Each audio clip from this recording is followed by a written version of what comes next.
এই বলে বুড়ি চিরতরে তার চোখ বন্ধ করে। এবার সত্যিই উপস্থিত সবার চোখ জলে ভিজে যায়। সবাই নিজেদের ভুল বুঝতে পারে। বুড়ির শেষ ইচ্ছে ছিল তার কলসির টাকা গ্রামবাসীর মাঝে ভাগ করে দেওয়া। বরুণ সাহেব বুড়ির হয়ে এই কাজটাই করে দিলেন। বুড়ির প্রতি সম্মান জানিয়ে গ্রামে আর কেউ কোনোদিন জুয়া খেলল না। সবাই হাতে হাতে টাকা পেয়ে অন্য কাজ করে সুখে শান্তিতে দিন কাটাতে লাগলো। শান্তিপুর গ্রামে এক বুড়ি বাস করত। বুড়ির তিন কুলে আপন বলতে কেউ ছিল না। সারাদিন এ বাড়ি ও বাড়ি ভিক্ষা করে যা 2 পয়সা রোজগার করত তাই দিয়ে তার সংসার চলত। বেশ অনেক দিন হয়ে গেল পূব পাড়ার দিকে ভিক্ষা করতে যাওয়া হয় না। আজকে বরং ওদিকটায় একবার ঢু মেরে আসি। বলতে গেলে এই গ্রামের সব মানুষের একটা খারাপ অভ্যাস ছিল। সবাই যেমন এক হাতে রোজগার করত, ঠিক তেমনি অন্য হাতে জুয়া খেলে সব টাকা উড়িয়ে দিত। বুড়ি হাঁটতে হাঁটতে পুপ্পাড়ায় এসে পৌঁছায়। কি গো বুড়ি, সকাল হতে না হতেই অমনি বেরিয়ে পড়েছ? বের না হলে যে আমার পেটে দুবেলা দুমুঠো খাবার জুটবে না বাছা। হ্যাঁ, যা দেখতে পাচ্ছি তাতে তুমি বেশ ভালোই আছো বুড়ি। সারাদিন অন্যের দুয়ারে দুয়ারে হাত পেতে রোজগার করো, আর সেই টাকাই তোমার সংসার চলে যায়। এছাড়া আমার তো আর আয় করার কোনো উপায় নেই। তোরা তো যুবক ছেলে পেলে, তাই আয় করতে পারিস। আয় করতে পারলেই কি আর হবে? আমাদের সংসার যে আর পাল্টায় না। কিভাবে পাল্টাবে? হ্যাঁ, যা 2 পয়সা রোজগার করিস তার সবই তো জুয়ায় উড়িয়ে দিস। সে তুমি আমাকে বলছো কেন? গোটা গ্রামের সবাই তো এই কাজ করে। হ্যাঁ, তা কি আর আমার জানতে বাকি আছে? দে তো দেখি বাছা, এখন আমাকে 2 টাকা দে, তারপর আমি আমার পথ দেখি। দীপক বুড়ির ভিক্ষার থালায় 2 টাকা ফেলে। বুড়ি টাকা দুটোকে নিয়ে চলে যায়। সারাদিন এমন ঘুরে ঘুরে ভিক্ষা করে ঠিক সন্ধ্যার আগ মুহূর্তে বুড়ি বাড়ির পথ ধরে। ঠিক এই সময় দূর থেকে রতন বুড়িকে দেখতে পায়। বলতে গেলে বুড়ি তো প্রতিদিনই তার ভিক্ষার থালা ভর্তি টাকা পায়। যে টাকা পায় তাতে তো বুড়ির একার সংসার দিব্যি 8-10 দিন চলে যাওয়ার কথা। তবুও বুড়ি সকাল হতে না হতেই থালা হাতে আবার বেরিয়ে পড়ে। তাহলে এই টাকাগুলো কি করে? আমাকে তো জানতেই হবে। আজকে আমি বুড়ির পিছু নেব। আমাকে দেখতেই হবে বুড়ি কোথায় যায় আর এই টাকাগুলো কি করে।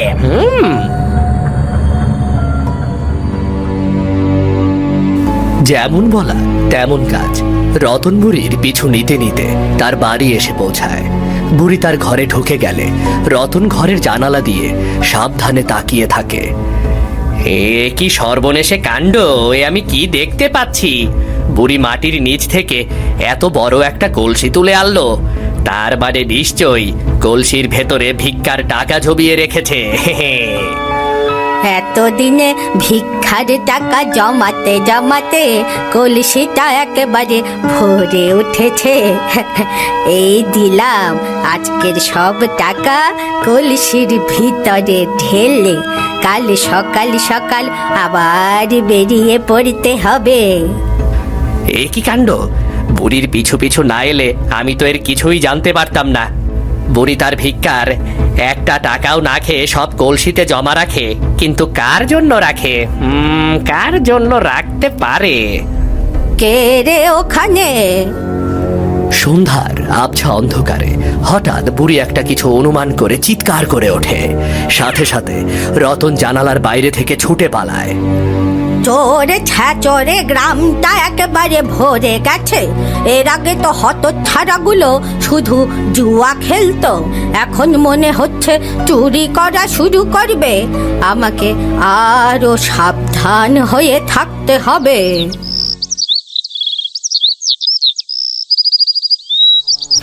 পরদিন সকালবেলা রতন আর মোহন গ্রামের বটতলায় বসে জুয়া খেলছে। কই গো মোহন দাদা, হঠাৎ থেমে গেলে কেন? টাকা ফেলো। রতন, আমার হাতে যে আর কোনো টাকা নেই, সব টাকাই তো তোকে দিয়ে দিলাম। হ্যাঁ, আমি তো দেখতে পেয়েছি, কিন্তু এখন তো এসব কথা বললে হবে না। খেলতে যখন বসেছো তখন তোমাকে টাকা দিতেই হবে। বিশ্বাস কর, আমার হাতে একটা টাকাও নেই। বাড়ির সব টাকা আমি নিয়ে এসেছি, এখন তোকে কিভাবে টাকা দেব? মোহন দাদা, এসব খেলা রাখো। আমার মাথায় একটা দারুণ বুদ্ধি এসেছে। কি বুদ্ধি বল? আমার আবার পকেট খালি থাকলে কোনো বুদ্ধি কাজ করে না। আরে, তোমার পকেট ভর্তি করার বুদ্ধি দিচ্ছি, শোনো ভালো করে। আমাদের গ্রামে যে বুড়ি ভিক্ষা করতে আসে, ওর বাড়িতে তো একটা কলসি ভর্তি টাকা। কি বলছিস এসব? ওই বুড়ি ভিক্ষা করে এতগুলো টাকা কিভাবে জমাবে? আরে, ওই বুড়ি তো ভিক্ষা করে একটা টাকাও খরচ করে না, সব নিয়ে কলসির ভেতরে ঢেলে দেয়। আমি নিজের চোখে দেখে এসেছি। তাহলে এখন আমাকে কি করতে বলছিস? চলো না, চলো না, আমরা আজকে রাতে গিয়ে বুড়ির ওই কলসিটা চুরি করে নিয়ে আসি। একবার ওই টাকা ভর্তি কলসি নিয়ে আসতে পারলে আমাদের আগামী 1 বছর আর কোনো কাজ করতে হবে না। আরামে বসে বসে জুয়া খেলতে পারবো গো। হ্যাঁ, কথাটা তো তুই খুব একটা মন্দ বলিসনি। চল তাহলে আজকে রাতেই কাজটা সেরে ফেলি। সেদিন গভীর রাতে মোহন আর রতন বুড়ির বাড়িতে চুরি করতে যায়। বুড়ি তখন গভীর ঘুমে আচ্ছন্ন। ওরা দুজন বুড়ির ভাঙা বেড়ার ভাগ দিয়ে ঢুকে পড়ে।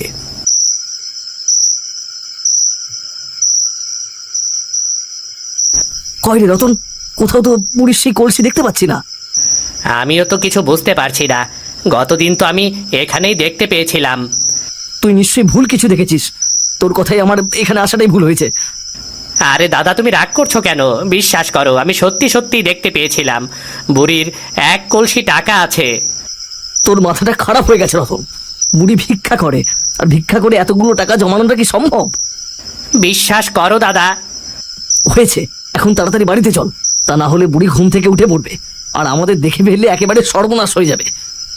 রতন আর মোহন তাড়াহুড়ো করে ঘর থেকে বাইরে বের হতে চায়। ঠিক তখনই একটা অঘটন ঘটে।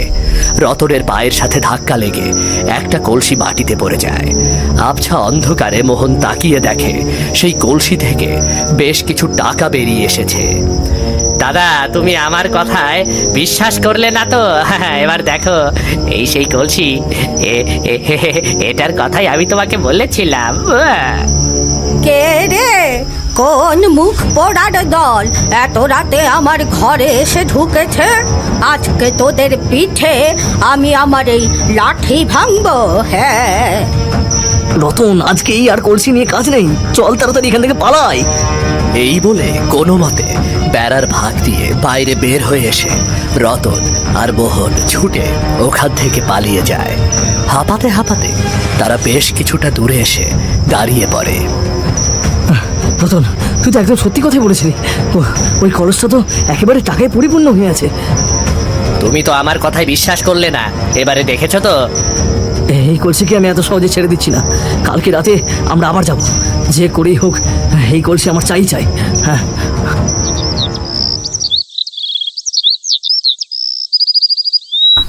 পরদিন সকাল হতেই বুড়ি কাঁদতে কাঁদতে মোড়লের বাড়িতে চোরের নামে নালিশ করার জন্য বেরিয়ে পড়ে।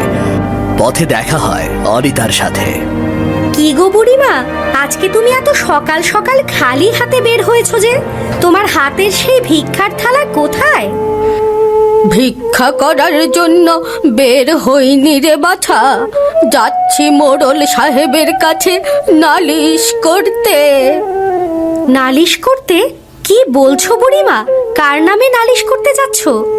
কার নামে আবার? গত রাতে আমার বাড়িতে 2টো চোর ঢুকেছিল, আমি ওদের নামেই নালিশ করতে যাচ্ছি। হ্যাঁ, নালিশ করে এসো, সেটাই ভালো হবে। তা না হলে ওই চোর আবার আসতে পারে। বুড়ি তাড়াতাড়ি ব্যস্ত পায়ে হেঁটে মোড়লের বাড়িতে পৌঁছায়। তারপর মোড়লের কাছে সব কথা খুলে বলে। সবই তো শুনলেন মোড়ল সাহেব, এবার আপনি দেখুন আমাকে কিভাবে সাহায্য করবেন।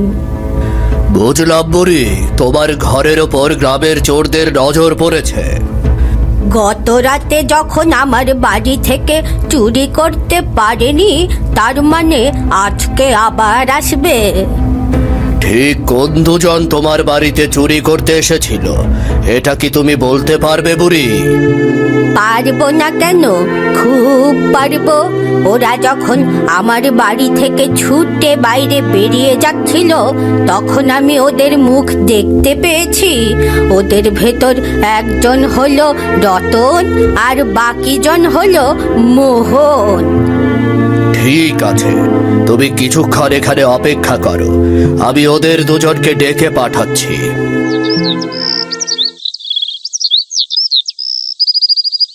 কিছুক্ষণের ভেতরে মোড়ল সাহেব লোক পাঠিয়ে ওদের দুজনকে তার বাড়িতে ডেকে পাঠায়। ওদের দুজনের মুখ থেকেও সব কথা শুনে নেয়। না না, এই কাজটা তোমরা একদমই ঠিক করনি। রাতের বেলা বুড়ির বাড়িতে চুরি করার উদ্দেশ্যে ঢোকাটা তোমাদের একদমই উচিত হয়নি। আমাদের ভুল হয়ে গেছে মোড়ল সাহেব, আমাদেরকে ক্ষমা করে দিন। কিন্তু মোড়ল সাহেব, ওই বুড়ির কীর্তিটা দেখুন। ও সারাদিন যা ভিক্ষা পায় সব নিয়ে ঘরে কলসির ভেতর ঢেলে রাখে, একটা টাকা ওখান থেকে খরচ করে না। কিছু মনে করবেন না মোড়ল সাহেব, আমি এক্ষুনি কথাটা বলবো না, তবে এই টাকাগুলো দিয়ে আমি একটা ভালো কাজ করব। এই, তোমরা আর কখনো বুড়ির টাকার দিকে নজর দেবে না।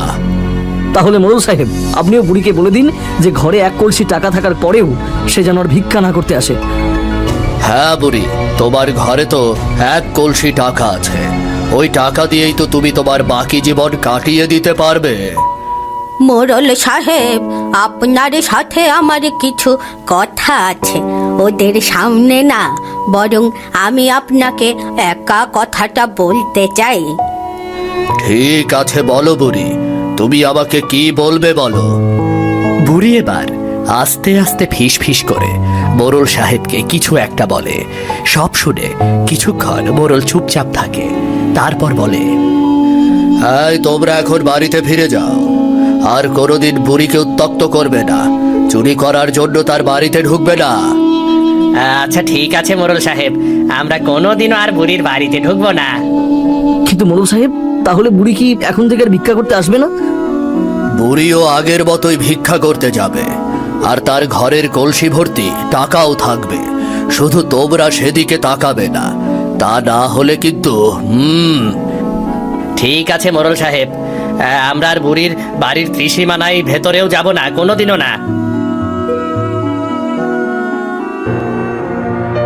মোড়লের কথা শুনে বুড়ি বাড়িতে ফিরে যায়। এদিকে বুড়ির কারণেই মোহন আর রতনকে ডেকে পাঠানো হয়েছে বলে ওরা ভীষণ রেগে যায়। যেতে যেতে পথে বসে বসে একে অপরকে বলে, ছি ছি ছি ছি ছি, কি লজ্জা, কি লজ্জা। শেষ পর্যন্ত আমাদের কিনা মোড়ল সাহেব ডেকে পাঠিয়েছেন, তাও আবার চুরির দায়ে। সবকিছুর জন্য ওই বুড়ি দায়ী, ওর কারণে আমরা ওই কলসটাকে চুরি করতে পারিনি। তার উপর মোড়ল সাহেবের কাছে সব ফাঁস হয়ে গেছে। কি ভেবেছ আমি এত সহজেই এই বুড়িকে ছেড়ে দেব? আমি গোটা গ্রামের মানুষকে ওর কথা বলে দেব, কেউ আর ওকে একটা টাকাও ভিক্ষা দেবে না। হ্যাঁ, এটাই ভালো হবে। যার ঘরে এক কলসি টাকা আছে তাকে আবার কিসের ভিক্ষা দেওয়া? হ্যাঁ, ওই দিনই রতন আর মোহন গোটা গ্রামে বুড়ির কথা ছড়িয়ে দেয়। পরদিন সকাল হতেই বুড়ি তার দুর্ভোগ টের পায়। এটা কি হয়ে গেল? সেই সকাল থেকে কেবল ঘুরেই বেড়াচ্ছি, অথচ কেউ একটা টাকাও আমার ভিক্ষার থালায় ফেললো না।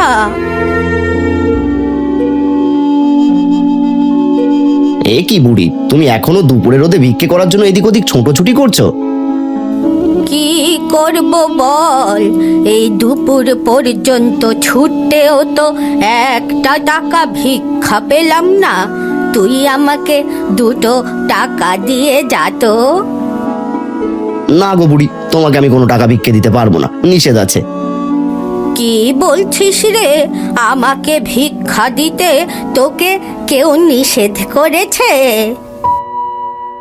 আমাকে রতন আর মোহন দাদা বললো, আমি যদি তোমাকে ভিক্ষা দিই তাহলে আমাকে গ্রাম ছাড়তে হবে। আচ্ছা ঠিক আছে, তুই তাহলে যা, আমাকে তোর ভিক্ষা দিতে হবে না।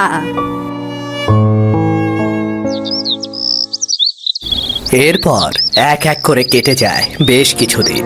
জুয়া খেলে গ্রামের মানুষের অবস্থা একেবারে দুর্বিষহ হয়ে ওঠে। কারো কাছে একটা কানা করিও নেই। আজ 4 দিন ধরে ঘরে কোনো হাঁড়ি চড়ে না, পেটে খাবার নেই, হাতে কোনো টাকা পয়সা নেই। এভাবে কি আর জীবন চলে? কি গণিতা দিদি, একা একা কি বিড়বিড় করছো? কি আর বলবো বলো, সবই তো আমার কপাল। তোমরা পুরুষ মানুষরাই তো জুয়া খেলে গোটা গ্রামের অবস্থা খারাপ করে দিয়েছো। কি করবো বলো, আমি তো আর একা খেলি না, গোটা গ্রামের মানুষ খেলে।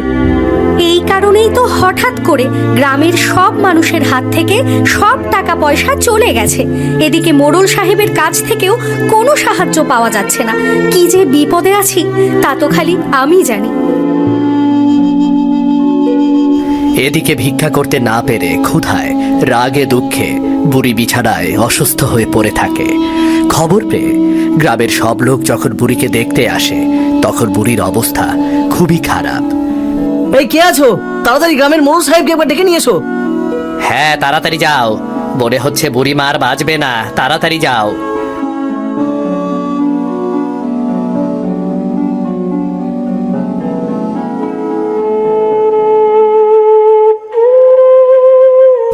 মোড়ল সাহেব এসেছেন, আমি আপনার জন্যই বসে আছি। বুড়ি, তুমি এই গ্রামের মানুষের জন্য এত কিছু করলে, অথচ তাকিয়ে দেখো ওরা কেউ তোমার জন্য কিচ্ছু করছে না। ওরা আর কি করবে, ওদের তো আর করার কিছুই নেই। সব কিছু হারিয়ে ওরা এখন নিঃস্ব। এসব কি বলছেন আপনি মোড়ল সাহেব? বুড়িমা আমাদের জন্য কি করলেন আবার? বুড়ি তোমাদের জন্য কত বড় একটা কাজ করে গেল, এটা তো তোমরা কেউই জানো না। শোনো তাহলে, সেদিন তোমাদের সামনে বসে বুড়ি চুপি চুপি আমাকে কি বলেছিল জানো? মোড়ল সাহেব, দয়া করে আপনি আমার টাকার কলসিটা কেড়ে নেবেন না। কিন্তু এমন ভিক্ষা করে সব টাকা কলসিতে জমিয়ে রাখা তো বেআইনি। বুড়ি, তুমি তো আইন ভাঙছো। মোড়ল সাহেব, আমি যা করছি সবই গ্রামের মানুষের জন্যই, তাই তাদের জন্য আমি একটু নিয়ম কানুন ভাঙতেও রাজি আছি। ঠিক বুঝতে পারলাম না, তুমি গ্রামের মানুষের জন্য কি করতে চাইছো? এই গ্রামের মানুষ যে হারে জুয়ায় আসক্ত হয়ে উঠেছে, তাতে কিছুদিনের ভেতরেই সবার হাতের টাকা শেষ হয়ে যাবে। তখন তো গ্রাম জুড়ে মহা সর্বনাশ দেখা যাবে। তখন আমি আমার কলসি ভর্তি টাকাগুলো গ্রামের সব মানুষের মাঝে ভাগ করে দেব।